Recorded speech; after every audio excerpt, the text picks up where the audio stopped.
말씀은 창세기 9장 18절로 10장 32절까지입니다. 말씀 제목은 노아 아들들과 족보입니다. 함께 성경을 큰 소리로 함께 봉독하도록 하겠습니다. 방주에서 나온 노아의 아들들은 셈과 함과 야벳이며 함은 가나안의 아버지라. 노아의 이 세 아들로부터 사람들이 온 땅에 퍼지니라. 노아가 농사를 시작하여 포도나무를 심었더니 포도주를 마시고 취하여 그 장막 안에서 벌거벗은지라. 가나안의 아버지 함이 그의 아버지의 하체를 보고 밖으로 나가서 그의 두 형제에게 알림해 셈과 야벳이 옷을 가져다가 자기들의 어깨에 메고 뒷걸음쳐 들어가서 그들의 아버지의 하체를 덮었으며 그들이 얼굴을 돌이키고 그들의 아버지의 하체를 보지 아니하였더라. 노아가 술이 깨어 그의 작은 아들이 자기에게 행한 일을 알고 이에 이르되 가나안은 저주를 받아 그의 형제의 종들의 종이 되기를 원하노라 하고 또 이르되 셈의 하나님 여호와를 찬송하리로다. 가나안은 셈의 종이 되고 하나님이 야벳을 창대하게 하사 셈의 장막에 거하게 하시고 가나안은 그의 종이 되게 하시기를 원하노라 하였더라. 홍수 후에 노아가 350년을 살았고 그의 나이가 950세가 되어 죽었더라. 노아의 아들 셈과 함과 야벳의 족보는 이러하니라. 홍수 후에 그들이 아들들을 낳았으니 야벳의 아들은 고멜과 마곡과 마데와 야완과 두발과 메섹과 디라스요. 고멜의 아들은 아스그나스와 리밧과 도갈마요. 야완의 아들은 엘리사와 달시스와 기띔과 도다님이라.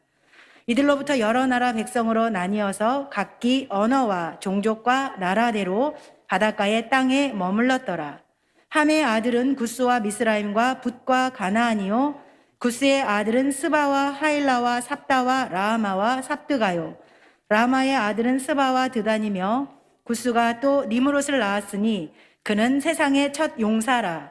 그가 여호와 앞에서 용감한 사냥꾼이 되었으므로 속담에 이르기를 아문은 여호와 앞에 니므롯같이 용감한 사냥꾼이로다 하더라. 그의 나라는 신할 땅의 바벨과 에렉과 아갓과 갈레에서 시작되었으며 그가 그 땅에서 아수르로 나아가 니느웨와 르호보딜과 갈라와 및 니느웨와 갈라 사이에 레센을 건설하였으니 이는 큰 성읍이라. 미스라임은 루딤과 아나밈과 르하빔과 납두힘과 바두루심과 가술루힘과 갑도림을 낳았더라. 가술루힘에게서 블레셋이 나왔더라. 가나안은 장자 시돈과 헷을 낳고 또 여부스 족속과 아모리 족속과 기르가스 족속과 히위 족속과 알가 족속과 신 족속과 아르와 족속과 스말 족속과 하맛 족속을 낳았더니 이후로 가나안 자손의 족속이 흩어져 나아갔더라. 가나안의 경계는 시돈에서부터 그라를 지나 가사까지와 소돔과 고모라와 아드마와 스보임을 지나 라사까지였더라. 이들은 함의 자손이라 각기 족속과 언어와 지방과 나라대로였더라. 셈은 에벨 온 자손의 조상이요 야벳의 형이라.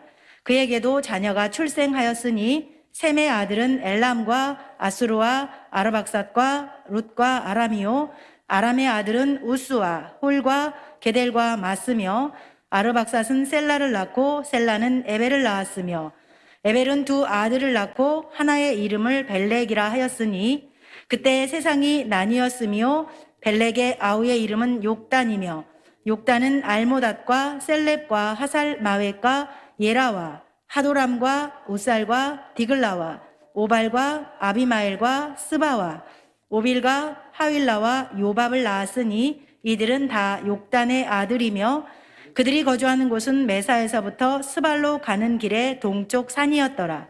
이들은 셈의 자손이니 그 족속과 언어와 지방과 나라대로였더라.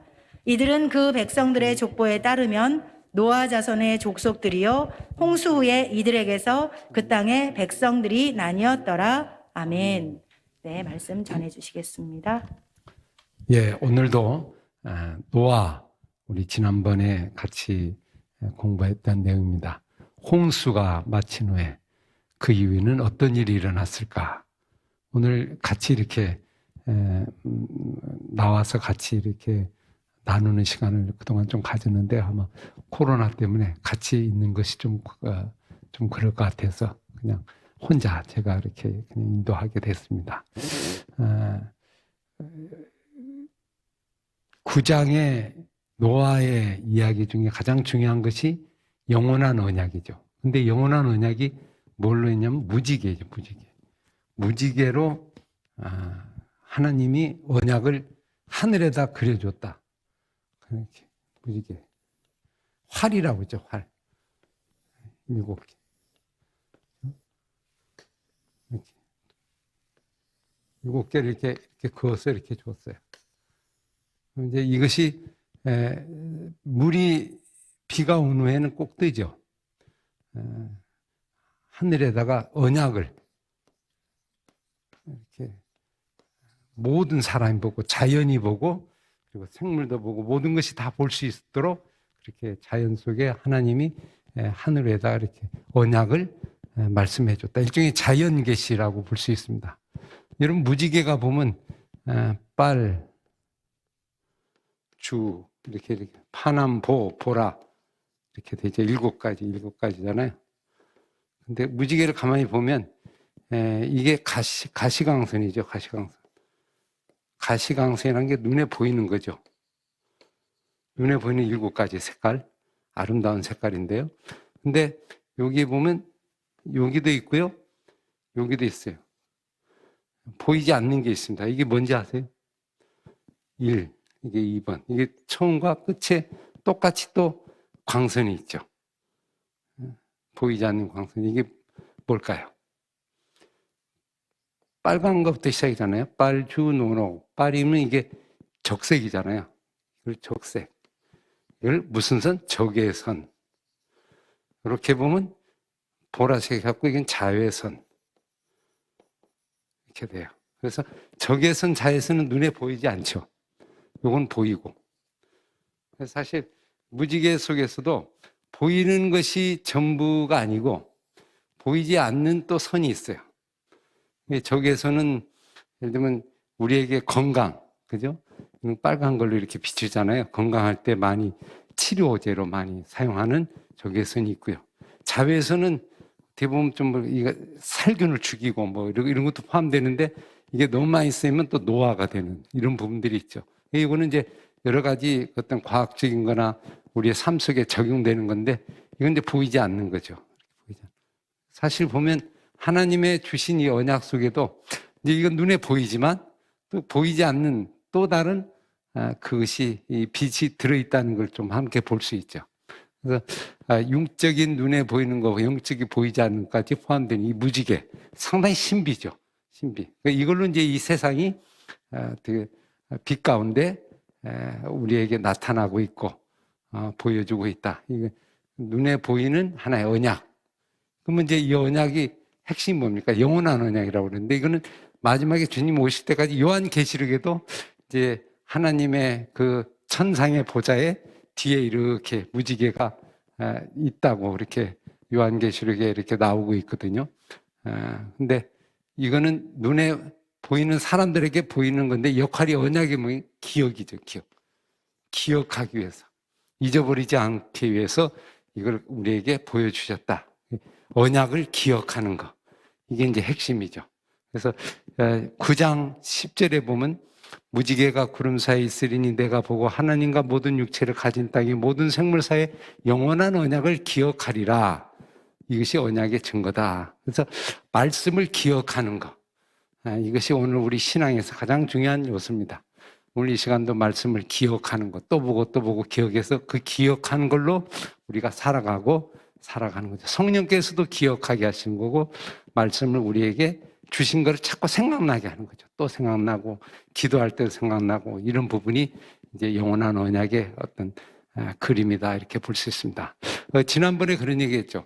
다시는 홍수로 멸하지 않는다. 왜? 인간이 악하기 때문에. 인간이 태생부터 죄악된기 때문에 하나님이 홍수로 멸하지 않고 그냥 간과하시고 참고 또 다른 하나님의 은혜를 또 준비하고 있는 그런 복선적인 내용이 들어있습니다. 자, 오늘 본문 얘기했는데요.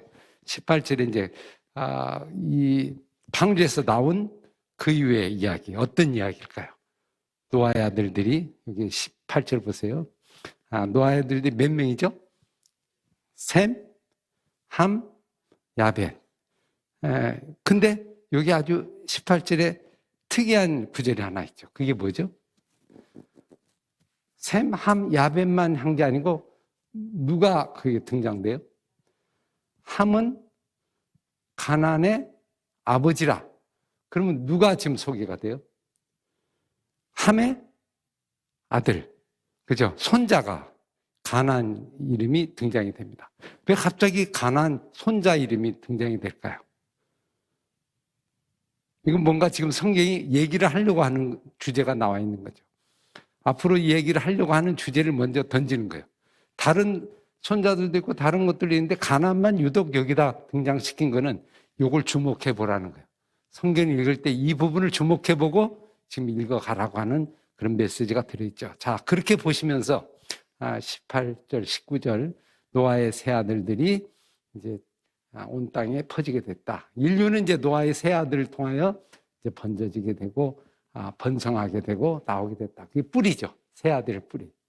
자, 근데 이 노아의 가정에 어떤 일이 일어났다 하는 것을 오늘 이제 20절에 나옵니다. 노아의 직업이 뭐죠? 농사, 농부.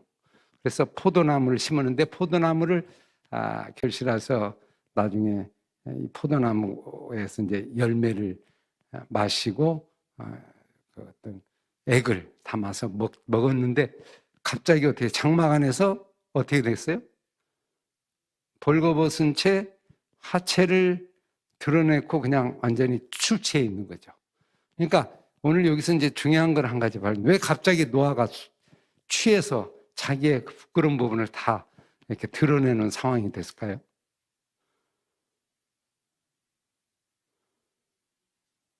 많이 마셨어요. 그럼 뭐예요? 적절하게 마셨는데 너무 마신 거죠. 절제 없이. 그러다 보니까 그냥 그 포도주가 취해버린 거잖아요. 그러면 포도주가 자연히 들어와서 이 노아를 갑자기 어떻게 돼요? 완전히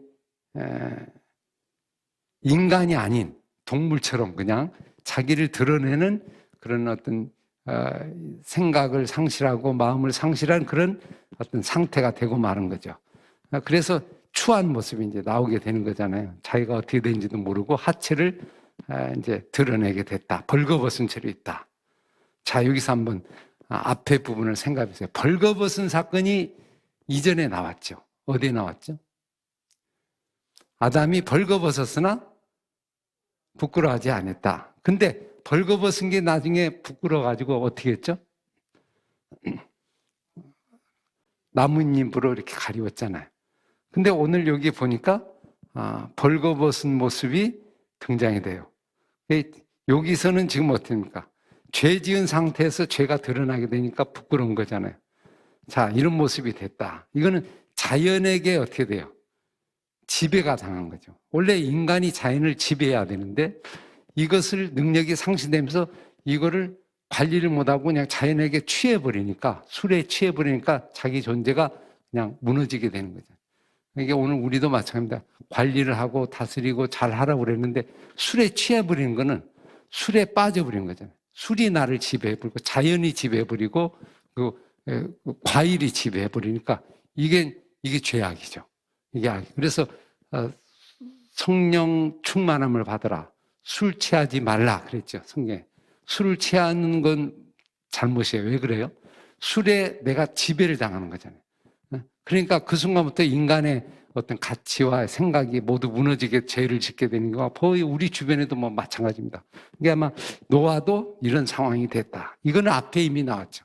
인간은 원래 악하기 때문에 결국 죄를 지을 수밖에 없는 상황을 이제 노아를 통해서 우리가 발견하게 됩니다. 자, 문제는 이제 그렇게 드러났어요.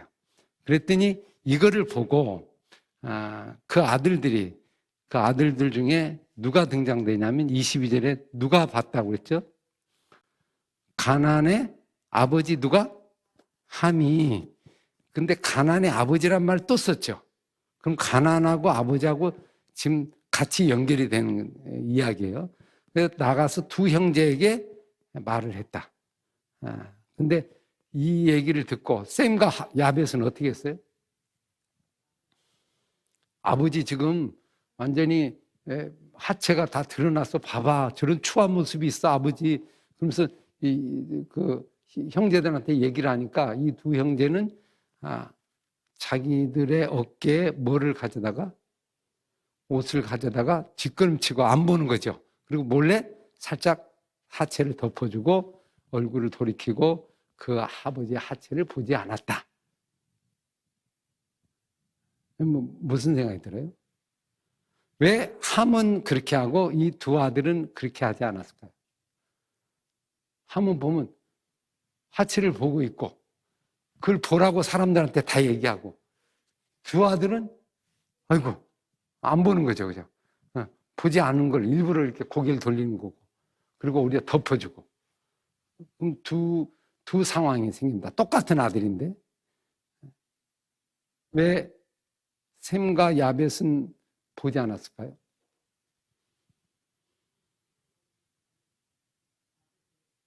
함은 왜 드러냈을까요?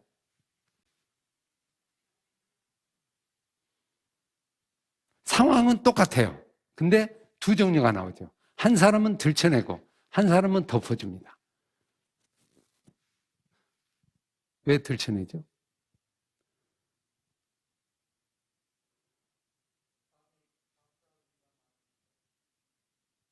함이 똑똑하니까. 상당히 좀 일리가 있는 것 같아요. 아주 좋은 말씀 하시는 거죠. 이게 상당히 머리가 대단히 좋은 것 같아요. 이게 분석력이 뛰어난 것 같아요. 그죠? 보니까 잘 보고 또 이걸 예를 들면 남의 게 잘 보이는 거죠. 남의 게. 이런 보세요. 죄가 있는데 남의 죄가 선명하게 보이는 사람이 있어요. 보면 하나하나까지 다 보여. 뭐 이건 잘못되고 이건 문제고 이건 문제고 그래서 따지고 이걸 얘기하기 좋아하는 사람이 있죠. 그래서 뭐 나오기만 하면 뭐 아주 논리적으로 뭐 죄를 쫙 정리를 다 잘해. 그래서 죄를 그냥 완전히 판사처럼 드러내기를 좋아하는 그런 사람들이 있어요. 이게 이제 함과 같은 유형인데 왜 이렇게 눈이 밝아져서 이렇게 그런 건 잘 보여요? 근데 어떤 사람은 셈과 야벳은 잘못을 구체적으로 보려고 그래요? 안 보려고 그래요? 따지려고 그래? 안 따져요. 분석도 안 해요. 그냥 잘못하면 그게 잘못이야. 왜 잘못했고 어디 있고 누구와 만났고 이런 거 자세히 생각 안 해. 그리고 그걸 그냥 덮어줘. 그럼 왜 이 두 사람은 덮어주고 이 함은 왜 들춰낼까? 함이 왜 들춰내요? 아까 좋은 말씀인데 좀 상당히 머리가 탁월한 좀 똑똑한 그런 박사학위를 한 몇 개 가진 사람인 것 같아요. 사람들을 아주 잘 분석하고. 또 왜 그럴까요? 소문내기를 좋아해요. 왜 그래요? 이걸 가지고 또 사람들한테 막 얘기하고 다니는 거예요. 험담하고 다니고. 왜 그럴까요? 이 사람 마음은 어떤 마음이에요? 죄를 왜 들춰내려고 그래? 남의 죄만 되면 들춰내. 남의 죄만 되면 그냥 추적해. 그리고 들어가서 그냥 끝까지 없는 것까지 다 잡아내. 그래갖고 이걸 다 막 드러내고 사람들한테 얘기하기 좋아하고 구역 예배 가도 앉아서 누가 그랬대. 누가 그랬대. 거기서 또 알기도 잘 알아가지고 그냥 와서 얘기를 하고 또 누구 만나면 누가 그랬대. 누가 그랬대. 그러면 또 모여서 또 얘기하고 이건 당신만 알아. 당신만 알아. 이건 비밀이야. 당신에만 알려준 거야. 요 말은 아주 위험한 말이에요. 그죠? 응? 응? 아무도 모르고 당신 혼자 말아. 그는 모두 다 안다는 얘기입니다. 그죠? 응? 다 알고 있다는 얘기. 하여튼 이런 얘기를 좋아하고 이런 얘기를 하는 사람이 있어요. 함 같은. 교회 안에도 있죠. 그죠? 공동체 속에도 있고. 이게 이제 마귀가 하는 거잖아요. 응? 왜 이런 현상이 생길까? 오늘 우리도 이런 이제 함과 같은 모습이 우리에게 있어요. 남 얘기하는 거 좋아하고, 남 잘못되는 거 좋아하고, 남의 죄가 되면 막 흥미롭고, 갑자기 막 에너지가 생기고, 거기에 대해서 막 열망이 생기고, 그걸 갖고 뭐 추적하고, 이런 이제 함의 유형과 같은 거잖아요. 왜 그럴까요? 두 사람은 야벳하고 셈은 죄가 있는데 야벳하고 샘은 이거를 안 봐. 근데 함은 이거를 더 막 가까이 가서 들춰내. 그러면 이 함하고 이 두 유형은 어떤 유형인가? 이렇게 생각해 보면 이 함은요, 왜 이런 현상이 생기냐면, 자기가 잘못한 것을,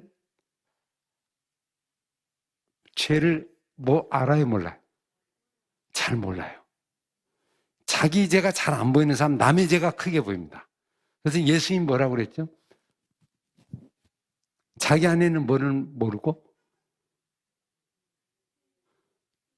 들보는 모르고, 남의 뭐만 본다? 티만 본다. 자기 안에 들보가 있는 건 모르는 거예요. 이 자기 안에 내가 누구이고 자기의 죄를 모르는 사람은 남이 크게 보이는 거예요. 근데 이렇게 보니까 부끄럽잖아요. 우리 뭐든 나도 그렇고 아버지가 그러니 얼마나 똑같아요. 어떻게 보면 자기를 보는 것 같잖아요. 그러니까 사실 안 보여서 모두가 자기도 이걸 보려고 하질 않고 그냥 덮어주는 거예요. 이게 이제 두 가지 유형이 있죠. 예수님께 찾아와서 가늠하다 잡힌 여자를 돌로 쳐서 죽이라고 온 그 유대인들이 왔죠. 근데 그들이 왜 그 여자를 데리고 왔어요? 예수님을 시험하려고 왔는데 예수님이 뭐라고 그랬죠? 왜 그 사람들이 다 도망갔죠? 자기 죄가 드러나니까 다 도망갔잖아요. 자기가 없을 때는 왔는데 예수님이 다 들춰내니까 다 도망갔잖아요. 그런 것처럼 오늘 우리도 어떤 죄에 대해서 우리가 생각해야 되는데요. 내 죄가 정말 내가 죄인임을 깨닫고 하게 되면 남의 죄가요. 어떻게 되면 막 선명하게 보고 그렇게 보기가 어려워요. 그러니까 사실 그들을 덮어주고 그들을 더 아껴주고 참 격려해주고 잘 갈 수 있도록 도와주는 그런 모습이죠. 그게 하나님 마음이에요. 봐요. 아담과 하와가 죄를 범했잖아요. 죄를 범해서 뭐가 나면 이렇게 가리고 나무 위에 숨었죠. 동산에. 그랬더니 하나님 와서 너 이놈 당장 죄를 막 들춰냈으니까 하나님 어떻게 했죠? 그 부끄러운 옷을 어떻게 했어요? 가죽옷을 만들어서 덮어줬죠. 이렇게 덮어줬잖아요. 이건 일시적이니까 좀 또 마르고 그러니까 이제는 나무님 안에도 영혼이 될 수 있는 가죽옷을 만들어서 튼튼한 옷으로 딱 덮어준 거예요. 그게 하나님. 그러면 하나님 마음에 맞는 사람이 함이에요, 셈과 야벳이에요. 셈과 야벳은 또 하나님 같은 거예요. 죄가 드러날 때 덮어주는 거예요. 그죠? 가죽옷을 덮어주든지 옷을 덮어주는 그런 유형이 그대로 두고 바로 이 함은 사단과 마귀의 유형같이 바로 그런 형태가 나오게 되는 거죠. 이제 오늘 우리가 모두가 죄인입니다. 다 죄인이에요. 어떻게 생각해보면 우리가 숨어있는 죄로 생각하면 부끄러워서 우리가 밖에 내볼 수가 없어요. 근데 자기를 돌아보면 남에 대해서 약해집니다. 남에 대해서 우리가 불쌍히 여기고 그리고 그 사람을 이해하고 그 사람을 덮어주고 그 사람을 좀 용서하고 이런 쪽으로 가고요. 자기가 의롭다고 생각하고 자기가 죄라고 생각하면 남에 대해서 너무 이제 막 아주 냉철하게 되고 비판하게 되고 정죄하게 되고 이런 일을 우리가 역할하죠. 두 가지에서 우리가 이제 셈이냐 함이냐 이게 인류의 이제 모습으로 두 개 나오는 거예요. 그러면 함과 같은 사람은 자기의 의가 자기의 행위가 강한 사람이고 셈과 야벳 같은 거는 하나님의 은혜로 믿음으로 하나님의 은혜로 산다고 생각하면 그것을 다 수용하고 받아들이고 그 사람을 우리 위해서 기도하는 그런 모습으로 갈 수 있죠. 함과 야벳. 근데 여기 보니까 가나안의 아버지 함이라고 그랬잖아요. 그러면 가나안이 여기에 포함이 된다는 것 같아요? 안 되는 것 같아요? 이게 지금 가나안과 합세를 했는지 어쩐지 모르지만 가나안하고 연관이 있고 그 속에 연결이 되는 이 가족의 어떤 모습과도 연결되죠. 그래서 여기 뒤에 보면요. 아버지가 술에 깨어갖고 뭐를 알게 됐죠? 자기에게 행한 누구의 일을 알게 됐어요? 작은 아들 함의 얘기를 했어요. 그래서 뭐라고 얘기합니까? 이게 이제 좀 상식적으로 안 맞는 게 나오죠. 28절에 25절에 뭐라고 이에 이르되 누구를 저주를 받아? 가나안은 저주를 받아. 뭐야? 그 형제의 종들의 종이 되게 하기라. 그러면 누구를 저주를 해야 돼? 함. 근데 지금 누구를 저주해요? 그 아들을 불러다 놓고 저주하는 거예요. 왜 그래요? 아버지를 저주해도 왜 그 아들을 저주해요? 그게 같이 공모가 됐는지 그것도 있겠지만 그래도 하여튼 아들을 저주한다는 얘기는 어떤 뜻이 포함해요? 그래서 처음부터 가나안의 아버지 함 이렇게 나가잖아요. 그러면 가나안이 저주를 한 이유가 뭘까요? 그래서 종의 종들이 되길 원한다.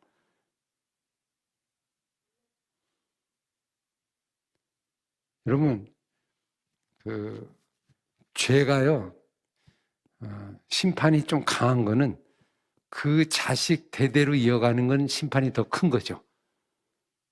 그러니까 아버지가 상처를 더 속상한 거는 내 죄가 자식에게, 다른 사람에게, 자식에게 전가가 되면 이건 가슴이 더 아픈 거예요. 그죠?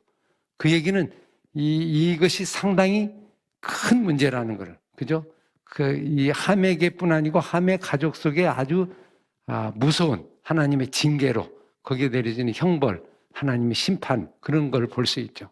그래서 사실 이 가나안에게 저주가 임한다는 것은 이 집안이 상당히 하나님의 큰 경고를 받았다는 걸 우리에게 가르쳐주고 있는 그런 내용이라고 볼 수 있죠. 저주를 받아. 근데 이게 셈과 야벳은 어떻게 했죠? 하나님이 셈에게는 뭐라고 했어요? 셈의 하나님 여호와를 찬송하리로다. 가나안은 뭐가 된다? 셈의 종이 된다. 왜 셈이 종이 돼요? 형제인데 셈의 종이 된다. 여러분 종은요, 죄 지은 사람이 종이 돼요. 죄를 지으면 그 사람의 종이 돼요. 그래서 사단에게 죄를 지면 사단에게 미혹이 되면 사단이 종이 되고요. 그러니까 셈의 종이 된다. 그 다음에 야벳은 창대하고 누구에 거하게 한다? 셈의 장막에 거하게 한다. 그래서 가나안은 그의 종이 되기를 원한다. 그러면 셈이 이거에 대해서 상당히 앞장선 것 같아요. 뭔가 예를 들면 아버지를 이렇게 감싸주는데 더 역할을 한 것 같고. 그래서 여기 보니까 셈과 야벳 이렇게 나오잖아요. 근데 원래 보면 그 아들의 이름이 나올 때 보면 셈, 함, 야벳 이렇게 나오는데 이제 함이 저주를 받고 셈은 하나님의 축복을 받는. 근데 이게 셈의 하나님하고 야벳하고 다른 점이 나오죠. 여기서 구분이 나오는데 셈의 하나님은 무슨 하나님이에요? 26절. 셈의 하나님 누구를 찬송하라? 여호와를 찬송하려다. 그 다음에 야벳은 하나님이 야벳을 창대하게 해서 그렇게 나오죠. 그러면 야벳은 뭐가 빠져 있어요? 여호와라는 단어가 빠져 있죠. 그러면 여호와라는 단어가 들어간 거는 인격적이고 더 가까이 하는 하나님이고, 그죠? 이 셈의 하나님은 좀 그런 면에서 조금 셈보다는 보다 좀 약간 부족한 그런 부분이 포함돼서 오히려 하나님이 셈의 하나님, 셈에게 더욱더 축복하고 찬송하게 되는 걸 볼 수 있죠. 그러니까 셈이 좀 적극적이었고 그를 알려주는 일에, 숨기는 일에, 덮어준 일에 더 앞장서 있고 더 마음이 가까이 간 것 같아요. 그래서 하나님이 우리의 뭐를 좋아하냐면 죄를 지을 때 그를 용서하시고 그를 기도해주고 핍박한 자를 위하여 함께 덮어주고 이런 자를 하나님이 은혜를 준다. 그게 은혜 받은 자의 모습이다 하는 걸 우리가 알 수 있죠. 하여튼 이제 종이 됐다. 그렇게 해서 인류가 이제 점점 번성하게 됐다. 이 세 아들을 통하여 나갔다는 얘기는 인간은 이 두 종류가 있다는 거예요. 하나는 은혜로 사는 사람이 있고 한 사람은 내 힘으로, 내 노력으로, 내 기준으로. 하나님의 기준으로 본 사람은 다 죄인이니까 그들을 용서하고 나오는 셈과 야벳 부분이고, 특히 그 중에서 셈이 더 하나님 마음에 합한 부분이 됐다는 걸 이렇게 볼 수 있죠. 그래서 인류는 이제 이렇게 점점 악해져 가는 가운데 정말 온 인류로 번성하는 게 이제 10장에 족보가 나오죠. 그래서 족보는 성경에 창세기만 해도 한 20개 이상, 그죠? 이렇게 나옵니다. 많이 나오고, 족보는 성경에 톨레도트라고 그래서 이 족보를 통해서 성경이 기록이 돼요. 거기 보면 족보가 중요한 곳에는 족보가 꼭 나와요. 예를 들면 역사가 지나가다가 이스라엘 백성이 멸망을 했잖아요. 바벨론 포로로 잡혀갔어. 그래 다시 돌아올 때 족보가 또 나와요. 역대기로 족보가 나오고, 또 뭐 역사를 시작할 때는 족보가 나와요. 언제나 마태복음 시작할 때 마태복음 족보가 나오죠. 그리고 예를 들면 그 창세기가 끝날 때 야곱이 축복할 때도 족보가 나오고, 다 족보들이 아주 중요한 시점에 나오는데 왜 족보가 이렇게 성경에 많이 있을까요? 우린 족보 별로 중요하게 생각하지 않죠. 근데 성경은 족보를 아주 중요하게 생각해요. 족보를 통해서 이어간다. 중요한 점에는 족보를 놔요. 왜 그럴까요?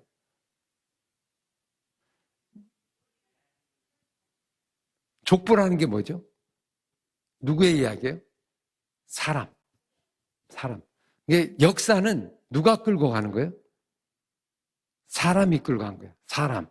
사람이 계속 이어가고, 사람 중에 언약을 가진 사람들이 이어가는. 성경은 사람 중심이에요. 한 사람, 그 사람이 어디에 사느냐, 어느 곳에 가느냐, 그게 중요한 게 아니고 그가 누구인가, 어떤 사람인가. 그래서 족보가 아주 중요한 성경의 어떤 핵심적인 어떤 DNA처럼 그렇게 들어있다고 볼 수 있죠. 그래서 이제 여기 족보가 10장에 좀 지루한, 뭐 재미없는 같이 보이죠. 근데 가만히 살펴보면 핵심 메시지가 있어요. 한번 찾아볼까요? 자, 보시면 아까 읽었으니까 셈과 함과 야벳의 족보는 이러하니라. 그래서 홍수에 그들이 아들을 낳는데, 이게 이제 인류가 번져 나가는 거잖아요.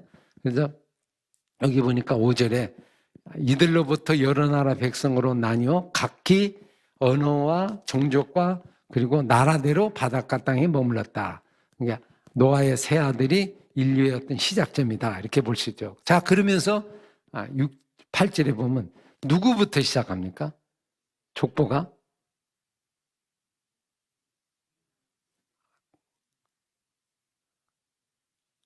누가 나오죠? 함의 아들. 자, 함의 아들은 그다음에 2절은 야벳이 먼저. 그럼 야벳이 먼저 나오고 함이 나오고 셈이 마지막에 나오죠. 그럼 순서가 보면 원래 셈, 함, 야벳이잖아요.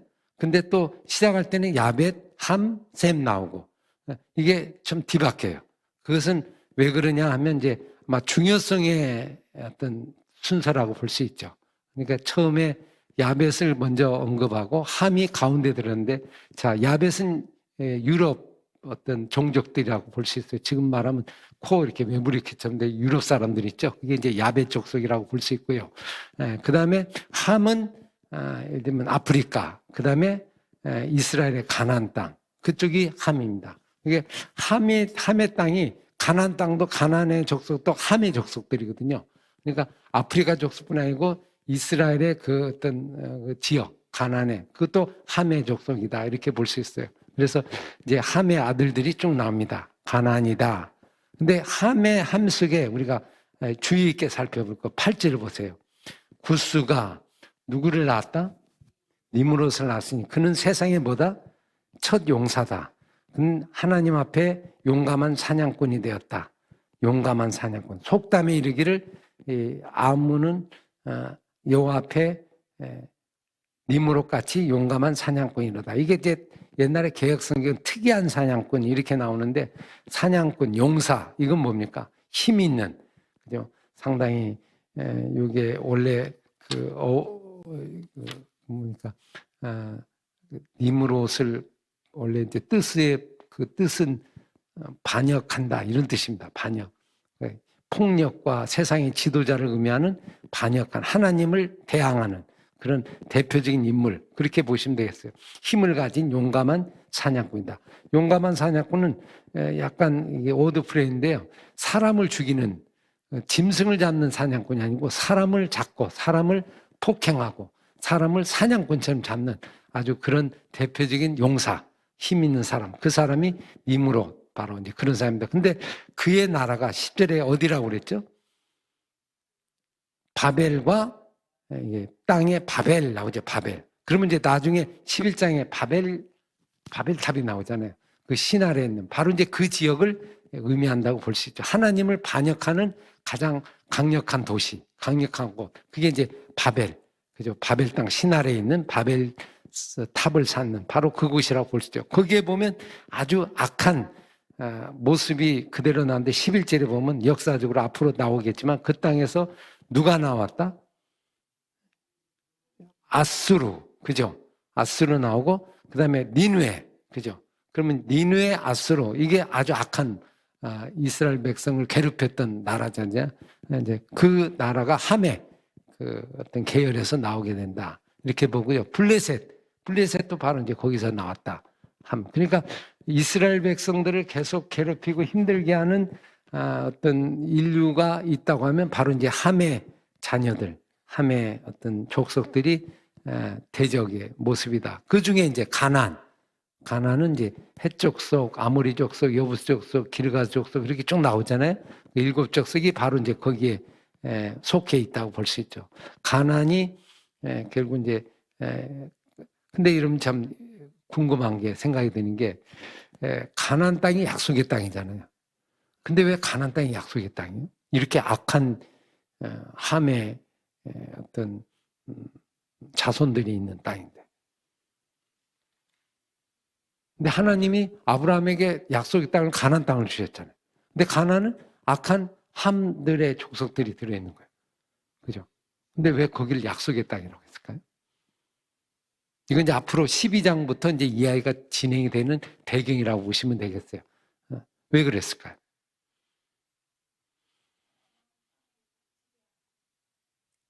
근데 왜 약속의 땅이에요?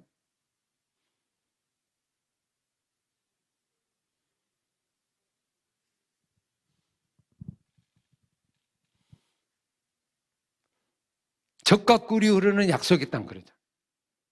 근데 거기 땅은 악해요, 선해요? 악해요. 사람들이 악해요. 아주 악해요. 근데 그걸 왜 약속의 땅을 거길 주셨을까요?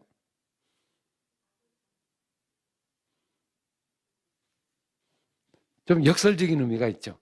그러니까 지도를 보면 지금 이제 인류가 이렇게 흩어져 사는 그 이야기가 오늘 여기에 본문에 나오는데 이제 인류의 어떤 족보, 그죠? 그런 걸 나오는데 지도를 보시면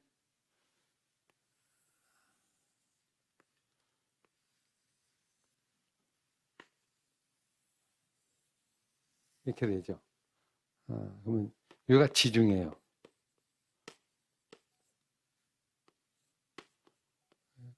여기 이제 배가 왔다 갔다 하는 여기 이제 유럽, 아시아, 이건 이제 애굽, 아프리카 이렇게 되죠. 그러면 유럽, 아시아, 아프리카, 그다음에 여기 이제 아메리카, 그죠? 이렇게 되면 세계가 이제 이 지구는 둥그러니까요, 그죠? 이렇게 타고 가면 이쪽으로 가죠. 신대륙으로 가면 이렇게 가면 되죠. 그러니까 우리나라는 이제 이쪽에 있죠. 이렇게 나와요. 근데 그렇게 보면 아시아, 아프리카, 유럽, 아메리카 다 있죠. 그럼 그 가운데 있는 바다가 무슨 바다예요? 이게 지중해예요. 그래 지구의 중간에 있는 바다다 이 말이에요. 그래서 이게 지중해예요. 지중해. 여기가 인류 문명의 모든 것 시작이에요. 여기에 이스라엘이 있어요. 가나안. 그러면 이제 갈 때 우리 떠날 때 일로 가는 거예요. 여기. 하나님이 약속의 땅이 여기다 딱 써. 그러면 하나님 입장에서 딱 이 지구를 볼 때 어디가 가장 중요한 곳일까 생각해 보면 여기에요? 여기에요? 여기에요? 아니면 우리 한국에 있는데요. 여기에요. 그러면 1, 2, 3, 4, 5, 6 하면 어디가 제일 중요한 곳일 것 같아요? 여러분 보실 때도 4번. 왜 그래요? 이게 중간이에요. 작아도 큰 게 아주 작아요. 나라는 강원도 크기만 해요. 근데 이곳이 모든 것에 하는 허브와 같은 거죠. 여기를 통해서 다 가는 거예요. 보세요. 왜 이게 기가 막힌 곳이냐면 걸어서 다 갈 수 있습니다. 배 안 타고. 자, 걸어가면 유럽 가죠. 걸어가면 아프리카 가죠. 걸어가면 아시아 가요. 맞죠? 그러면 이게 중심이에요. 배 타고 가면 한참 뭐 일 걸리잖아요. 요거는 이제 신대륙이니까 옛날에는 없었잖아요. 그죠? 그때는 이게 이제 세계 전부니까 요 중심. 요거를 약속의 땅으로 하나님이 지목을 하신 거다. 여기서 모든 인류가 다 일어나고, 지금도 모든 싸움도 여기서 다 일어나고, 그게 이제 이게, 여기는 야벳, 여기는 함, 요거는 셈. 이렇게 해서 인류가 이제 번성이 되는 거예요. 그죠? 다 온다. 근데 하나님이 이제 셈을 이쪽으로 가게 하는 거죠. 지도를 보면 금방 보이죠. 한국은 여기. 그러면 한국은 이거를 가기가 어렵죠. 근데 왜 여기를 약속의 땅으로 했고, 왜 여기에 악한 가나안 7족속이 살고 있잖아요. 가나안이 누구죠? 저주받은, 그죠? 그 민족들이 여기 살고 있어. 아주 악해. 보통 악한 게 아니에요. 뿌리가 악하니까. 근데 왜 이곳을 하나님이 약속 땅으로 가게 하셨을까? 이 질문을 한번 던져볼 필요가 있죠. 이거는 일종의 뭡니까? 세상에 악한 것의 대명사로 이게 지목이 된 거고요. 이 속에서 출애굽을 할 때도 출애굽을 이렇게 여기서 했잖아요. 이렇게 하고 나서 이렇게 안 가고 이렇게 가서 여기서 40년 동안 돌다가 이렇게 들어갔어요. 그러면 들어간 때가 어느 때죠? 가장 악할 때 들어갔어요. 가장 죄가 턱까지 갔을 때. 그때 정보가 와서 들어가서 이걸 정복했거든요. 약속 땅을. 그렇다고 하면 결국 이 가나안 땅은 그때 당시에 가장 악한 어떤 세상의 하나의 상징적인 그런 장소가 바로 이 장소다. 그거를 말씀으로 정복하는 거. 말씀으로 해서 그를 다시 약속의 땅으로 만드는 거예요. 약속을 갖고 가는 장소. 원래 악한 장소인데 약속을 갖고 가서 약속의 땅으로 만드는 거. 이게 이제 이스라엘 백성의 어떤 사명이라는 걸 나중에 알 수 있죠. 이게 이제 나중에 출애굽기나 이후에 이제 얘기 나오는 것에 우리가 자세히 살펴보면 되겠고요. 하여튼 이것이 악한 곳이다. 이게 가나안의 7족속이 사는 곳이다. 근데 사실은 오늘 여기 중요한 메시지가 있는 게 노아의 세 아들 중에 함은 누구의 종이 된다고 그랬어요? 셈의 종이 된다고 그랬죠. 그죠? 가나안 셈이 종이 돼요. 그러니까 이 땅은 이미 누구의 땅이에요? 네, 셈의 땅이에요. 아브라함의 이 믿음의 사람이 이미 싸움에 모든 걸 정권을 준 거예요. 그리고 가서 그 믿음을 갖고 정복하라는 거예요. 하나님의 주신 땅이고, 근데 이미 노아의 세 아들 때부터 뭐라고 나왔죠? 유다는 하나님을, 이게 유다가 뜻이 뭔지 아세요? 나중에 유다 지파가 이제 셈에서 나오잖아요. 근데 유다의 뜻이 찬송이에요. 근데 셈의 하나님 여호와를 찬송하려다 나오죠. 그거와도 거의 같은 거죠. 그래서 사실 그 땅을 정복해서 하나님 나라를 이루는 그것이 이스라엘 백성의 어떤 사명이고 셈의 사명이라는 걸 이제 우리에게 보여주고 있죠. 그래서 우리가 이제 이 세상도 마찬가지예요. 이 세상도 악한 곳에 교회가 존재하는 거죠. 거기 가서 약속으로 그를 바꾸는 데 있는 거지, 편안한 곳에 아무것도 없는 곳에 들어가는 게 아니고 약속의 땅은 악한 곳에, 죄가 많은 곳에, 그 속에 들어가서 말씀으로 그를 정복해서 그를 새롭게 구원하는 사명이 오늘 우리에게 주신 하나의 사명이다. 그래서 믿음으로만이 이길 수 있는 곳이다. 과천도 어떻게 보면 참 듣기로는 여기도 신천지도 있고 뭐 여러분들이 많이 있잖아요. 본부라고 그러는데, 그러면 과천 소망교회가 여기에 왜 여기 계세요? 있으면 그 비진리를 그죠? 더 말씀으로 언약으로 세우는 사명이 어쩌면 우리 교회 속에 주어진 것이다. 이렇게도 볼 수 있으면 일종의 약속의 땅에 아주 귀한 사명이 우리에게 좋은 거라고. 또 악한 이 세상 속에 교회가 존재하는 것도 바로 그죠. 산 속에 있는 게 아니고 악한 속에 교회가 있는 거예요. 그래서 그들을 바꾸는데 우리의 사명이 있다. 이제 그런 측면과 같이 이야기도 해볼 수 있겠죠. 하여튼 함의 자손들 바로 거기에 소돔과 고모라도 거기에 들어있죠. 그죠? 19절에 보면 소돔과 고모라 다 우리가 성경의 이야기 앞으로 나올 이야기가 다 거기에 들어있어요. 이건 이제 일종의 배경이죠. 배경 이야기를. 그 다음에 이제 셈은 여기 보니까 쭉 이제 나머지는 그냥 뭐 자세한 걸 뭐 우리가 알 수 있는 부분이 아니고 지명만 나오기 때문에 거기 나오는 인물만 나오기 때문에 하다가 중요하게 주시해야 할 단어가 있죠. 25절. 25절 한번 읽어볼까요? 25절 시작. 에벨은 두 아들을 낳았고 하나의 이름을 벨렉이라 하였으니 그때 뭐가 나뉘었다? 세상이 나뉘었으므로. 벨렉의 아우의 이름은 누구다? 욕단이며 욕단은 그렇게 나오죠. 자 여기 보세요. 에벨이 셈에서 쭉 나왔고 에벨이 두 아들을 낳았대요. 하나는 이름은 뭐다? 벨렉이다. 근데 그때 무슨 일이 일어났다? 세상이 나뉘었다. 그래서 세상이 어떻게 나뉘었다? 어떻게 나뉘었다고 나오죠? 벨렉의 아우 이름이 누구예요? 욕단이에요. 그럼 여러분 이상한 게 하나 나오죠. 뭐가 이상해요? 이렇게 와갖고 이게 이제 벨렉에서 나라가 두 개로 나뉜 거예요. 그래서 하나는 욕단이 아우죠, 아우. 그러면 벨렉의 아우가 왜 욕단이 갈라져 나갑니까? 아우로 나간다는 것은 정통이에요, 비정통이에요? 비정통이죠. 그죠? 동생으로 나가는 거니까 욕단. 그러면 뭐가 하나 남았어? 두 개 남았는데 하나 남는 게 있겠죠. 벨렉의 누구?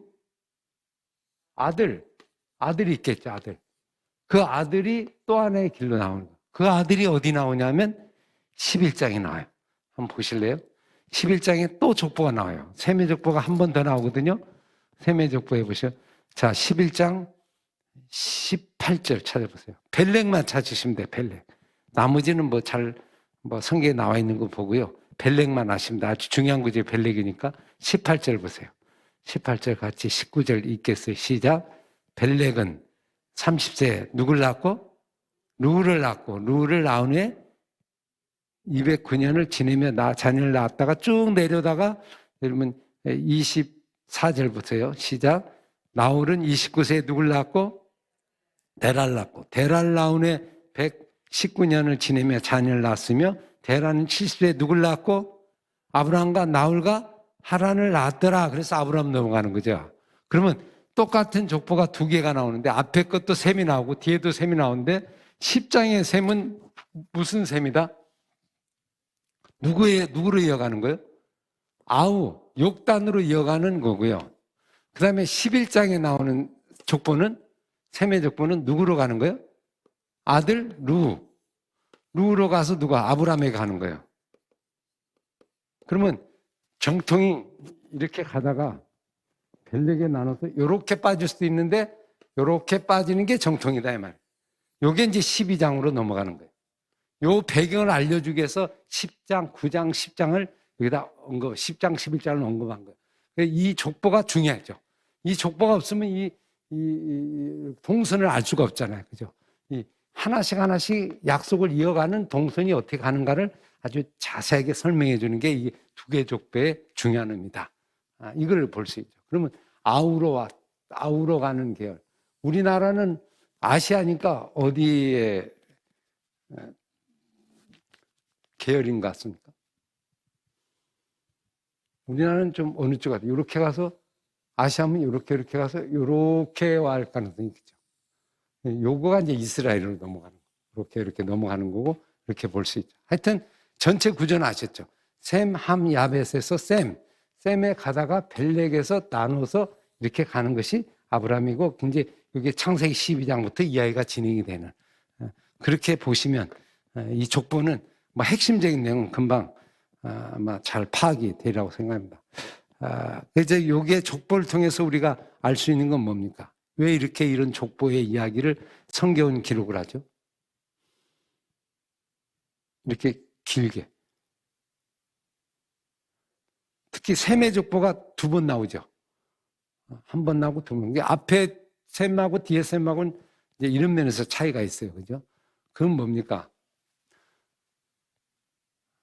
셈이 왔다 할지라도 셈의 약속을 이어가는 것이 끝까지 가다가 말씀을 끝까지 붙잡고 가는데 그렇지 못하면 사이드로 빠질 수 있다는 거죠. 이렇게 가다가 또 아브람도 오다가 보세요. 쭉 가다가 또 이제 2개씩 나눠요. 꼭 보면. 아브람의 이삭, 그 다음에 누구죠? 이스마엘. 그러면 이삭으로 가죠. 이스마엘 안 가. 쭉 가다가 이삭이 또 누구 나죠? 야곱과 에서. 그러면 에서로 안 가고 누구로 가? 야곱으로 가. 야곱으로 쭉 가다가 또 야곱의 몇 명이요? 12명 아들. 그 중에 또 누구를 통해서 가요? 유다. 또 유다 타고 가. 이런 식으로 가는 거예요. 그래서 나중에 그리스도까지 가는 거죠. 그러면 타고 가는 게 꼭 갈림길에 2길에서 왔다 갔다 하는 거죠. 아버지 뱃속에서 둘이 나와도 똑같고, 아버지 뱃속에 노아의 세 아들이 나왔지만 함도 있고 야벳도 있고 셈도 있고, 그죠? 셈으로 가고, 셈 중에 또 나와서도 또 갔고, 이렇게 계속해서 끊임없이 가지를 치고 고다가 마지막에 어때요? 다윗까지 오고, 다윗 오다가 쭉 타고 오면 또 뭐예요? 이렇게 쭉 오다가 나중에 어떻게 돼? 예수님까지 오는 거죠. 이렇게. 그러면 예수님까지 오는 이 족보의 긴 셈부터 오는 과정을 보면 이게 뭐예요? 이게 수천 년 되는 거예요. 수년 기간 동안에 수없이 오게 되는 거예요. 그런 가운데 오늘 우리가 여기서 예수를 믿었죠, 내가. 그러면 예수님이 이게 내가 되는 거예요. 내가 예수를 믿으면 이 족보에 들어가는 거예요. 그러면 이걸 믿으면 어떻게 돼요? 타고 들어가면 이렇게 타고 가는 거예요. 쭉 가다가 쭉 타고 걸고 가서 이렇게 벨렉해서 셈. 이게 누가요? 노아죠. 노아. 그럼 노아 타고 가죠? 노아 가면 어떻게 돼요? 여기 보면 셋, 에노스. 그죠? 여기 보면, 올라간, 누구죠? 에녹. 그죠? 그러면 에노스, 셋. 그 다음에 누구? 아벨. 이렇게 되는 거예요. 그럼 이렇게 타고, 그 다음에 여기 아담 아니에요. 그러면 이렇게 와서 오는 거예요. 그러면 여러분, 예수를 믿는다는 거는, 내가 예수를 믿잖아요. 예수를 믿는다는 건 뭘 의미하는 거예요? 믿는 순간, 예수를 받아들인 순간 나는 어떤 사람이 되는 거예요? 이 족보에 전부 연결이 되는 거예요. 그래서 누구의 아들이 되는? 아브라함의 아들이 되는 거예요. 아브라함의 자녀가 되는 거고, 더 들어가면 노아의 계열. 그 다음에 예를 들면 아벨의 후손이 되는 거예요. 그죠? 그러면 이 족보가 하나님의 가족 속에 들어가는 위대한 족보. 그래서 예수를 믿으면 이 성경 전체가 다 누구한테 오는 거예요? 나한테 오는 거예요. 나의 말씀이 되는 거예요. 그래서 우리가 구약을 공부할 때도 왜 구약이 왜 이스라엘 백성 이야기인데 왜 나하고 관계가 있어? 이렇게 얘기하는데 그게 아니고요. 믿는 사람은 다 내 게 아니고 이 믿음의 족보와 믿음의 그 어떤 선을 따라서 그 중심을 따라서 가는 것이 이게 이제 나의 이야기다. 그러면 성경 전체가 바로 나의 얘기죠. 남의 얘기 아니고 나의 족보 얘기고 오늘 나에게 주신 말씀이고 하나님의 은혜 얘기다. 그럼 구약도 쉽게 내 속에 들어오게 되는데 이걸 모르니까 나는 예수 믿었으면 이것만. 구약은 필요 없어. 구약은 관계없어. 이거는 성경을 잘못 알고 있는 거예요. 성경은 그렇게 된 게 아니고 같이 간다. 그래서 여러분 예수를 믿는다는 게 얼마나 귀하고 놀라운지 아시죠? 이게 단순히 믿는 게 아니고 한꺼번에 이 모든 이걸 뭐죠? 이걸 고구마 줄기를 어떻게 돼요? 한꺼번에 잡으면 쭉 차고 넣으면 줄기가 쭉 다가오는 거예요. 그래서 전부 이게 다 내 것이 되는 거예요. 다 나에게 주신 선물이에요. 그러면 여러분, 예수를 믿는다는 게 얼마나 놀랍고 감사한가. 그러면 행복하죠. 풍성하고. 외로워요? 안 외로워요. 나 혼자 있어도 외롭잖아요. 예수 믿으면 왜? 이게 다 우리 가족이야. 그리고 이게 천국에 가면 어떻게 될까요? 천국에 가면 백보자 심판이 딱 있어. 여기에 이제 예수님이 딱 가운데 앉아있어. 그럼 여기에 선진들이 여기에 다 이렇게 앉아 있는 거예요. 그러면 이제 내가 이제 믿고 이제 가요. 딱 타고 이 줄을 타고 가면 쭉 타고 가면 이게 줄이 쭉 이렇게 있는 거예요. 그럼 내가 타면 어떻게 돼요? 요 라인에, 요 셋에, 오늘 수고했다. 네 자리 여기 있다. 여기 앉으라. 여기 딱 앉는 거예요. 딱 앉으면 뭐예요? 하나님의 그 보좌에 예수님과 함께 거기에 딱 앉아서 영원토록 왕노릇하며, 그죠? 예를 들면 천년왕국을 우리가 누리면서 주와 함께 영원히 하나님을 찬송하며 그 주님과 함께, 이 주님이 가운데 딱 있으면서, 여기 보니까 모세 할아버지도 있고, 그죠? 여기 보니까 바울도 있고, 여기 보니까 노아도 있고, 우리가 만나고 싶었던 다윗도 있고. 여러분, 그건 천국 가서 할 일이 많이 했었죠. 얼마나 행복할까요? 그죠? 가게 되면 이곳 가는 것처럼 행복한 게 없죠. 그래서 이제 이런 원리로 우리가 족보를 한번 이해하면 족보가 우리에게 주는 의미가 크죠. 그죠? 이거를 확인해 주는 그 증명 장소가, 자리가 바로 이제 족보라고 하는 그 개념을 볼 수 있죠. 이게 이제 이걸 요약하는 구절이 뭐예요? 이걸 한꺼번에 딱 요약한 곳이 있어요. 어딘지 아세요? 요 이야기를 압축해서 쉽게 요약을 딱 해준 곳. 히브리서 11장, 믿음장에 한번 보세요. 히브리서 11장 보세요.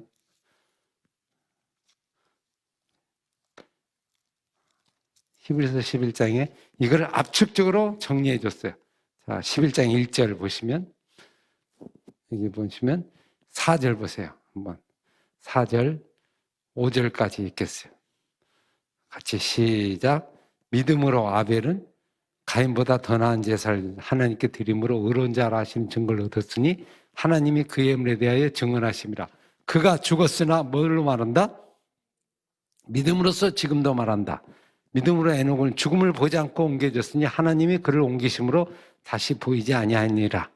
그는 옮겨지기 전에 하나님을 기쁘시게 한 자라 하는 증거를 받았니라. 그렇게 해서 여기 보면 6절에 이제 이렇게 말하죠. 믿음이 없이는 하나님 기쁘게 하지 못하나니 하나님께 나아간 자는 반드시 뭘 한다? 그가 계신 것과 자기를 찾는 자에게 상 주시님을 믿어야 한다. 믿음으로 노아는 그렇게 나오죠. 그렇게 보면 아브라함, 크게 핵심만 요약한 게 히브리서 11장이에요. 그렇게 보면 오늘 우리가 이 믿는다는 거는 아주 놀라운 겁니다. 그래서 성경이 나의 말로 딱 받아들이려면 뭐가 필요하냐면 믿어야 돼요. 믿으면 이게 바로 내 얘기로 와요. 근데 안 믿으면 이게 남의 얘기가 돼요. 하나의 역사, 이스라엘 역사에 돼요. 아무 관계가 없는 얘기예요. 믿는다는 게 이렇게 엄청난 선물이에요. 우리는 구원받는다는 그 속에 이 어마한 것이 들어있고 이 사람의 얘기가 이제 나의 얘기가 되고 나와 함께 사는 얘기가 된다. 이렇게 볼 수 있죠. 그래서 오늘 이제 족보는 우리의 신앙의 밑그림을 그려주는, 그죠? 앞으로 이야기의 배경을 그려주는 아주 중요한 어떤 단서가 되고 하나의 배경이 되는 어떤 이야기다. 그러면 11장까지 이제 나오면 정리하면 아까 대충 얘기했지만요. 사실 이제 이건 서론입니다. 이제 본격적인 이야기는 어디부터 시작돼요? 아브라함부터 시작이 돼요. 아브라함부터. 이거는 11장까지는 그냥 배경을 깔아준 거고요. 그래서 그걸 통해서 앞으로 이야기 그림을 크게 그려주고 나오는 이야기라고 이렇게 보시면 되겠죠. 여러분 이게 족보에 보시면서 여러분 정말 내가 행복한 사람입니까? 행복한 그리스도인입니까? 그걸 뭘로 증명할 수 있습니까? 그렇게 얘기해 보면요. 아무것도 안 받아도요. 내가 얻은 거 하나도 없다 합시다. 그죠? 이들이 죽는다 할지라도 내가 이 가족에 함께 들어가는 것만 해도 이거는 올라온 거예요. 이거는 다 얻은 거예요. 모든 거 얻은 거. 그 사람이 얻고 싶었던 걸 다 얻는 그런 하나님의 가족이다. 그게 우리 교회 속에 또 여러분이 과천 소망교회 한 지체가 되고 교회가 되는 거, 이것도 이제 똑같은 놀라운 은혜죠. 사실 나 혼자가 아니고 함께 몸된 공동체로서 오늘도 이 역사를 꿈꾸면서 이거를 이어가는, 끝까지 이어가는. 그래서 우리가 뭐가 사단이 뭐의 싸움이냐면 이렇게 가다가요. 아까도 했잖아요. 노아의 세 아들 중에 함이냐 셈이냐 야벳이냐, 이 속에서 우리 갈림길이 생기잖아요. 그러니까 그때 셈을 찾아가야 되고, 쭉 가다가 아브람과 이삭과 야곱에서 에서냐 야곱이냐, 야곱을 찾아가야 되고, 이삭이냐 이스마엘이냐 이삭을 찾아야 되고, 이 결단을 우리가 늘 해야 돼요. 그러니까 그러면서 하나님 앞으로 달려가는 거다, 그렇게 볼 수 있죠. 그래서 우리가 매 순간마다 믿음을 붙잡고 약속을 붙잡고 한 걸음 한 걸음 오늘도 그 약속의 그 대열에 우리가 쫓아가는, 그래서 우리가 힘이 들 때 어디를 가야 될지 모르고 어떻게 해야 될지 모를 때는요, 이 족보를 보신대. 족보를 봐서 순간마다 어떻게 선택했는가를 우리가 보면서 우리가 삶에 적용하면 우리의 삶에 아주 쉽게 적용할 수 있는 나침반과 같은 그런 거다고 볼 수 있어요. 그래서 제가 처음에 얘기했죠. 일종의 이건 뭐냐, 성경은 내비게이션과 같다고 했잖아요. 이게 내비게이션. 그러면 어떻게 돼요? 이렇게 딱 타면 여기 이제 시작해. 아벨부터 시작해. 그럼 내가 아벨이 되면요, 그다음에 역사가 진행이 되잖아요. 그럼 이걸 따라가면 돼요. 따라가다가 함으로 갈까 셈으로 갈까? 그러면 함으로 가면 안 되지. 그러면 여기서 어떻게 돼요? 허물이 있거나 그러면 덮어줘. 그러면 셈이 되는 거고, 용서해줘. 그러면 셈이 되는 거고, 막 까버리고 그러면 이게 함이 되는 거고, 그죠? 그래서 그 길을 선택하고, 이삭과 이스마엘 중에 또 야곱과 에서 중에, 그죠? 야곱을 선택하고 넘어가. 이런 교훈을 여기에다 보여주는 거죠. 그러니까 이 지침이 우리의 삶을 끊임없이 바른 길로 인도하는 아주 좋은 모델이 된다. 그렇게 보면 인생 길이 참 재밌고요. 우리가 살아가는 모든 생애가 다 여 안에 답이 있어요.